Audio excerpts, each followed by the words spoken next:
সহকারী প্রকৌশলী, Chattogram city corporation, Mohammad Nizam Hossain Rasel. Going to be a part of history.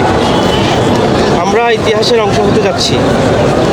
আমি ছোটোবেলায় আমার বাবা থেকে শুনেছিলাম যে পৃথিবীর সবচেয়ে বড় জানাজা হয়েছিল শহীদ প্রেসিডেন্ট জিয়াউর রহমানের।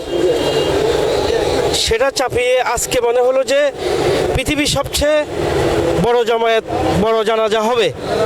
আজকে আমরা সেটার ইতিহাসের অংশ হতে যাচ্ছি।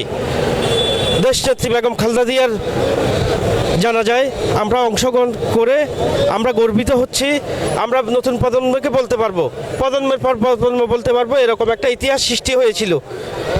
একজন দেশনেত্রী যিনি আপোষহীনা ছিলেন, যিনি কারোর সাথে আপোষ করতেন না, দেশের স্বার্থে, দেশপ্রেমের স্বার্থে, মানবতার স্বার্থে।